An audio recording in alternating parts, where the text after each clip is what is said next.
The curse of the Gandhis.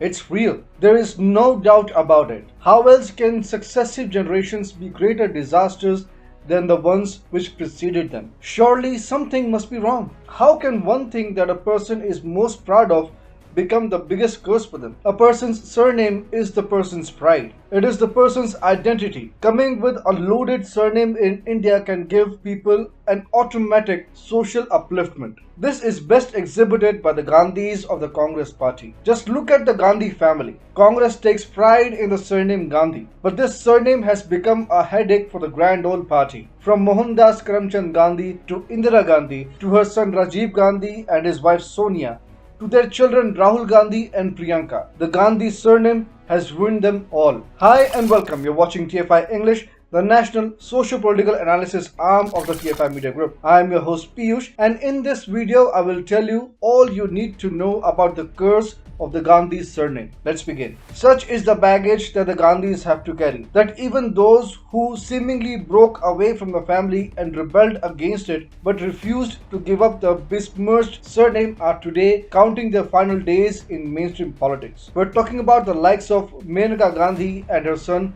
Varun Gandhi. Maneka is Sonia Gandhi's sister-in-law. Varun is Rahul and Priyanka's cousin. However, Maneka and Varun are both in BJP, but that has in no manner stopped the Gandhi surname from working its curse on the rebellious duo. Recently, BJP announced its national executive, which proved to be a big blow for both Maneka and Varun Gandhi as the party dropped them out of the crucial body. It must be remembered that Varun Gandhi has been making anti-BJP remarks incessantly for quite some time now, while his mother has already earned quite a reputation for herself by abusing just about any ordinary citizen. The same was not given amiss by the BJP, which is why it dropped the two leaders from its national executive. Maneka Gandhi and Varun Gandhi thought they were untouchables and that they could say whatever they wanted to, in whichever manner they pleased. They banged on the famed Gandhi surname to shield them from any action. The duo thought that being Gandhis in the BJP would mean that the Saffron party would not dare touch them. However, pride in the redundant Gandhi surname has now cost the two leaders gravely. Both of them now stare at the end of their political careers. Let's be honest, the only reason the Congress has survived post-independence is because of the gift which Mohandas Karamchand Gandhi bestowed on Firoz Jahangir Gandhi. The Gandhi surname has a dark history associated with it from the times of Mohandas Karamchand himself. Surely, many claim that MK Gandhi played an instrumental role in India's independence. They might even be true in their assertions to a certain degree. However, when it came to political acumen, Gandhi was a wholesome failure, which is best exemplified by the fact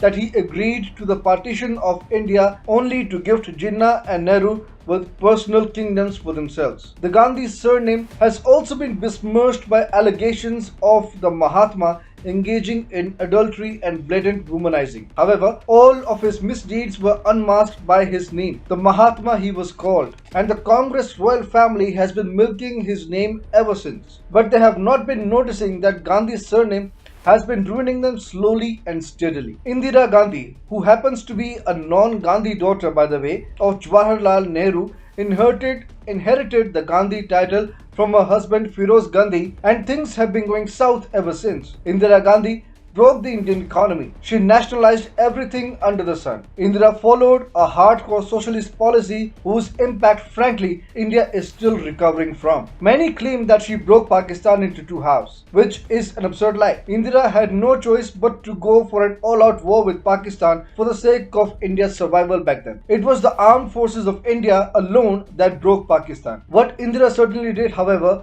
was to gift back over 90,000 Pakistani prisoners of war to the charming Zulfikar Ali Bhutto. Despite Pakistan being crushed, Indira did not even dare to retrieve Indian territories occupied by Pakistan in Kashmir and Gilgit-Baltistan. She was of course killed by her bodyguards for Operation Blue Star, which saw Sri Harminder Sahib in Amritsar being turned into a war zone in which thousands of innocent civilians lost their lives. How Indira Gandhi created a Frankenstein monster like Bhindranwale meanwhile requires no introduction. But Rajiv Gandhi brought computers and cars to India, they say. Pray tell, how would India be running without computers and cars had it not been for Rajiv Gandhi? It is absurd how people give credit for a good-for-nothing man based purely on Congress propaganda. Rajiv Gandhi did nothing but provide employment to his Doon school buddies. Apart from giving rise to the political storms like the Shah Bano verdict reversal to the adventure at the Sri Ram Janmabhoomi in Ayodhya. And then of course, Rajiv Gandhi is most famous for having justified killing of Sikhs after assassination of his mother, saying that when a big tree falls,